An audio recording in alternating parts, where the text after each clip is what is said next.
We're here to talk about the officer-involved shooting that occurred on January 3rd, 2018. And as many of you know, it's quite unprecedented for us to share video of ongoing investigations. So I do want to touch on two things right up front. Number one, I do want to emphasize that the loss of any member of the community is tragic. This case is no different. Number two, there are multiple ongoing investigations taking place. And those are investigations being conducted by the Oakland Police Department, the Alameda County District Attorney's Office, and from an administrative standpoint, the BART Police Department Internal Affairs Division. And that investigation will also be monitored by the independent auditor for the BART district and will be also monitored by the Citizens Review Board. So there's a lot of layers that are involved here. So I will not be discussing any investigative details, but the reason for this press event is to really dispel some of the misinformation that I believe has been placed out there due to a leak of body-worn camera video. As many of you know, the Oakland Police Department, as part of their protocol, allows family members and I believe the family member's attorney to view a video, the body-worn camera video. And during that session, somebody surreptitiously recorded that video, and there's been leaks of that video or portions of that video on social media. So I felt it's very important not only for us to get our side of the story out, but for the integrity of the ongoing investigations. It's very important that the officer, the family, everybody involved sees justice, whatever that may look like. So I'm not here to determine what was right, what was wrong in terms of a criminal process or a civil process. All that will come out on a later date. But what I am here to do is to share with you the facts as I see them based on the video that all of you have received and viewed earlier today. So there's been much conversation or postings regarding on whether there was a gun involved or not. And what I can tell you is that when our officer was in our BART station on BART property, he was conducting a fare evasion contact. He wasn't out in the city of Oakland, out looking to do some kind of policing outside of his jurisdiction. He was dealing with an individual that had fare evaded into our system. And he hears a couple gunshots. And within a minute, as everybody's running into the station in a frenzy, he's running towards the gunfire. And what I call that is courage. As he runs towards the gunfire and everybody's running away from the gunfire, and he knows he has a job to do, a duty to do, to protect others. Not only our BART riders, but members of the Oakland community. There's two shots that are being fired. There's an assault with a deadly weapon or an attempted homicide being committed unbeknownst to him at 7th and Chester. So he runs, and within less than a minute, he's confronted with a situation that he did not create, a situation that he did not ask to get involved in, but a situation where he felt it was his duty to respond. And so he finds himself at 7th and Chester with two individuals in front of him struggling for what I believe to be a handgun. And here's a picture of it. Two individuals struggling for a handgun. It's encircled there in yellow. And it looks like one individual is trying to pin that gun to the ground. And I believe that the individual that's trying to fight for his life has already been shot by Mr. Tyndall. Did the officer see this? I don't know if he did or not. That will come out as part of the criminal investigation. What I can tell you is this is what the video shows.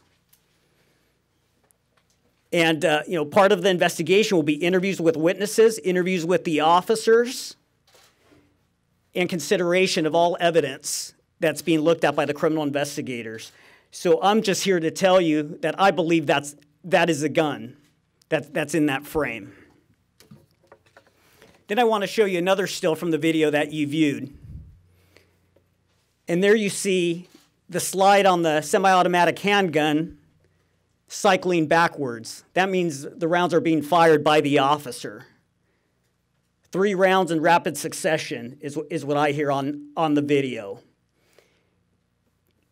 The individual that's being shot doesn't have his hands up. The individual that's being shot, it appears to me, has his hands that are concealed. And keep in mind, I already saw a gun in this frame. And upon getting shot, if you take the other still, now you'll see another yellow circle. That's the empty hands of the victim, who I believe was already shot at this point. And the criminal investigation will reveal all the facts and the veracity of what I'm telling you today. But that's what it appears to me, is that that's an empty hand of an individual who had been already shot. And the final photo that I'm going to show you, you'll see the yellow circle again. And that is a handgun. That's right next to Mr. Tyndall. And what you'll notice is, again, the empty hand of the individual who was shot. So I want to remind all folks to really reserve their judgment as to the conduct of our officer until the investigations have taken their natural course. And whatever that may be, the BART Police Department will accept any independent investigation, any independent review by anybody that wants to look at the actions of our officer in this incident or any other incident. But we are committed to the integrity of the investigation. And I do believe it's unfortunate that we have to have this press event and disclose some of this information in this way, because I cannot fathom what it must feel like to lose a loved one regardless of the circumstances. So, as I said, I believe it is a tragic loss for the family members, and this is not to minimize in any way, shape, or form what they may be going through or what they may be experiencing or what they believe they saw in the video. But I do want to let the people in the Bay Area know that Officer Matu ran towards gunfire as people ran away from gunfire, and that's courage. And I think we want our officers in the Bay Area and throughout the state of California to run towards danger when we need help. And I believe that's what occurred in this instance. But I do encourage everybody to wait for the investigations to play out. And I'm willing to take any questions at this time. You said on the video and it shows that two men are struggling over the gun. Did the officer give you any indication how he knew who was a suspect versus who the victim was? I'm not going to get into any investigative details. I did not interview the officer. I will see the interviews at some point, and I'll be able to make the determination as to what the officer said or what he felt at that moment in time. Chief, it's going to be hard for you to answer these questions because it gets into the investigative part of the case. However, what people see at home is the suspect with his back turned. I mean, what do you have to say to the public when what they see in this video and the video that was leaked, they see a suspect with his back turned? Sure. In any time you're in a deadly force situation or you observe a deadly force situation, for all of us, regardless if you're law enforcement or not, hindsight's 20/20. I would have done this, I would have done that. And there's a situation, a deadly force situation that presented itself in front of this officer. And he had a very short time to make a determination on whether to use deadly force or not. And given that a shooting had already occurred, an assault with a deadly weapon or attempt homicide had already occurred, what remains for that suspect to do to end up finishing off his original target is just a movement of the finger, and you have a dead individual, and we're investigating a homicide there. So it's a very tough situation, and it's tough to answer some of the questions without having that information, but that's the best that I can tell you. And just related to that, it's hard to, obviously everything's moving quickly in the video, but it looks like it's Mr. Tyndall.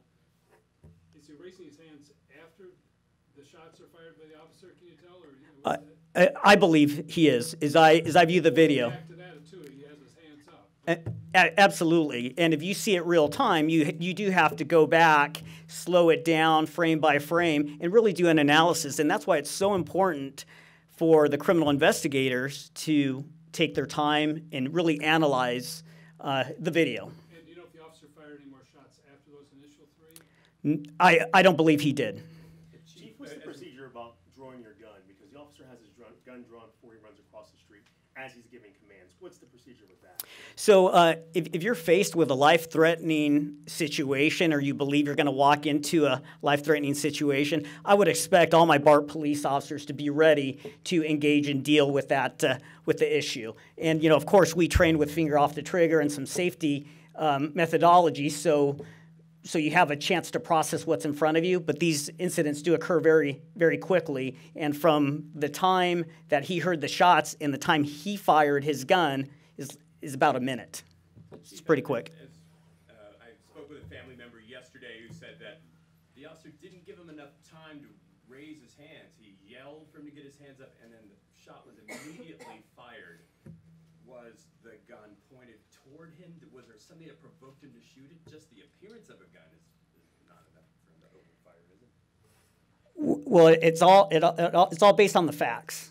And what we have here, I don't have that officer's statement, so that will be able to bring clarity. I don't have the witness statements, but what I can tell you is that based on the video and based on the stills that I've seen, I believe he's holding the gun at the time he is shot. And there's at least 6 times that I do hear the officer say, "Show me your hands, let me see your hands," words to that effect. He's running across the street. These guys are in a fist fight. Maybe they don't hear somebody yelling at them, or they don't know it's a cop because they're involved in hand-to-hand combat.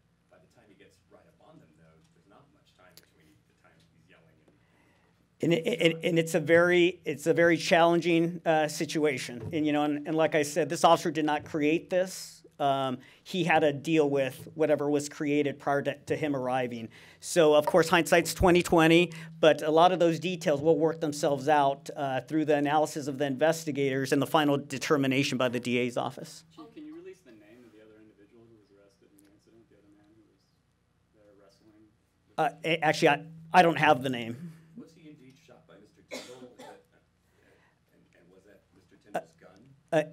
Again, that's all part of the criminal investigation, and let's be clear, the BART Police Department is not doing the criminal investigation.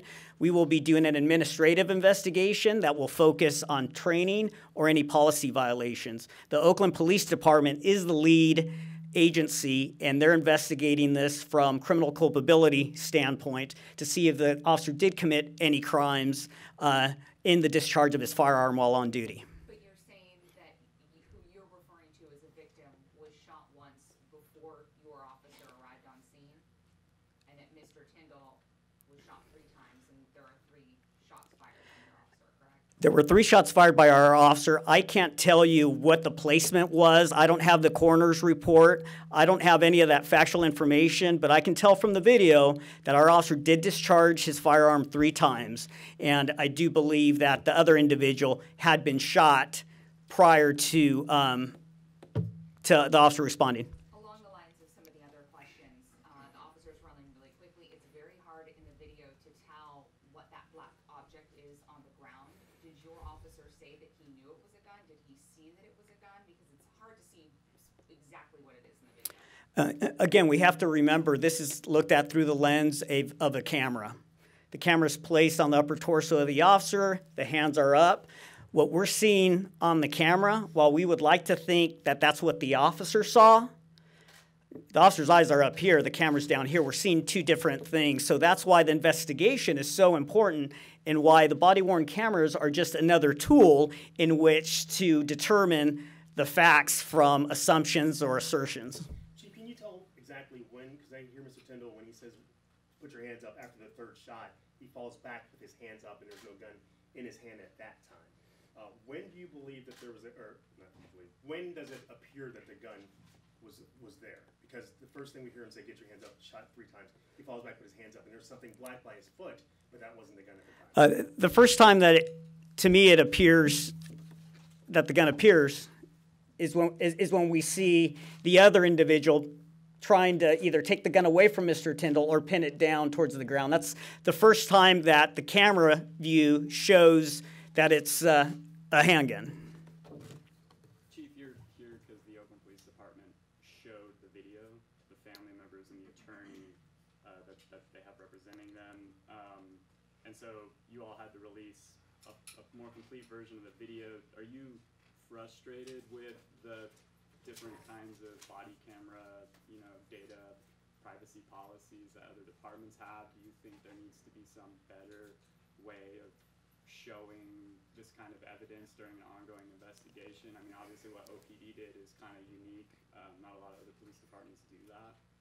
Right, and I'm not here to criticize the Oakland Police Department on what the method to their madness is in terms of releasing body-worn camera footage, but what I can tell you is that the video is just one piece of evidence. And I think when you just show one piece of evidence, it does potentially take the investigation out of context, because you don't have the interviews of the witnesses. You don't have other video footage from businesses. You don't have statements from other officers that may have responded. There's a lot of things that you don't have. So I think it's definitely something worth looking at for agencies. Is that really the best way to ensure integrity in an investigation, to show family members who are in a very emotional time, and rightfully so, a portion of, or show them a video or a portion of the evidence that's been collected? I don't know. That's up for each police chief to decide, and of course a lot of the police departments have oversight models, and I think that's something to look at, whether it's right or wrong. I don't think I'm the person to determine that, but I think it does present problems when we're trying to protect the integrity of an investigation. It's BART's policy, it's your policy. I mean, San Francisco, they have a town hall meeting and they release video, unless they say there's something extraordinary. But would you consider making that part of your policy to release it to the public so that you have full understanding, so transparency with the public? Well, again, I mean, that's something that we'll look at and we'll discuss. We do have an oversight model, and that's something worthy of conversation. But we do have to remember that it is evidence in a criminal investigation. It just happens to be evidence that's very graphic, so it's desired by a lot of people to view. And oftentimes, and I know we've all done it in this room, is you look at a video and it looks one way the first time, and then you rewind it and play it again, and then you see something that you didn't see the first time around. So it is just one tool, but it's something that we need to look at, and police departments should consider how they handle video footage. Do you know if there is additional video of this incident from the businesses in the area or anything? I don't have information that there is, but there may be as part of the criminal investigation. They would have done a canvass of the area, I'm sure. What is Officer Mathieu doing right now? Is he Because that's the patrolling one thing. A lot stations of or people on are upset that he's administrative back leave? out there on the street and he's patrolling. A lot of people are upset that 2 weeks and 1 day after the shooting, he was cleared. So can you talk about the clearance process of him being cleared, and also why is he not on desk duty for not only just the general public safety, but his own personal safety, since his name is out there? Well, so in the state of California, throughout the police departments throughout the state, anytime you have an officer involved in a critical incident like an officer-involved shooting, they all have a protocol on how you deal with the officer.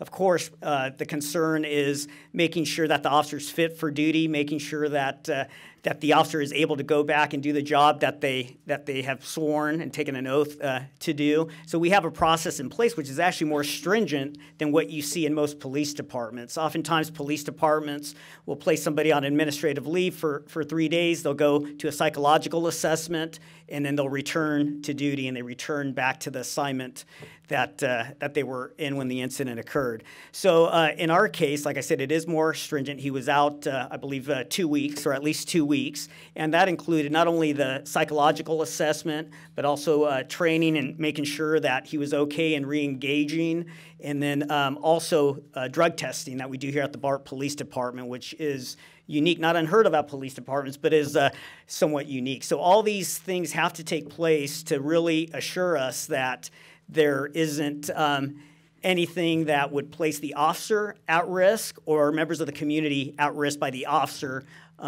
being out in the field or being out in the community. So when did he return to work?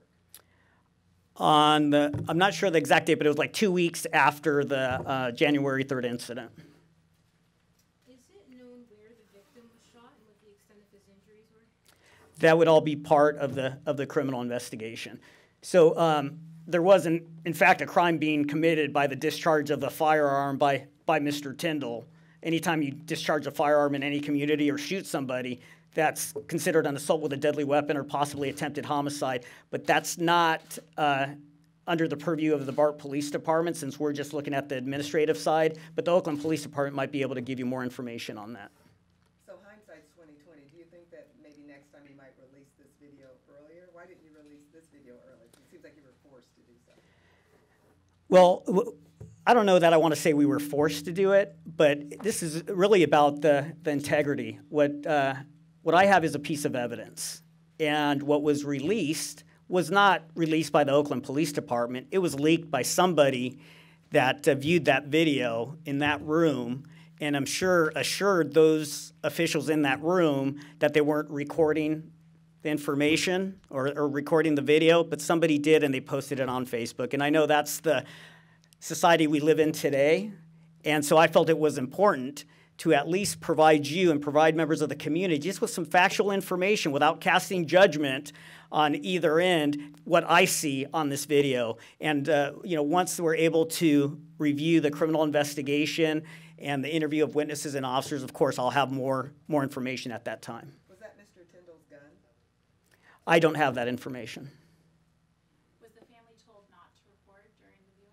I wasn't present during that viewing, so I'm not sure what the Oakland Police Department might have told the family.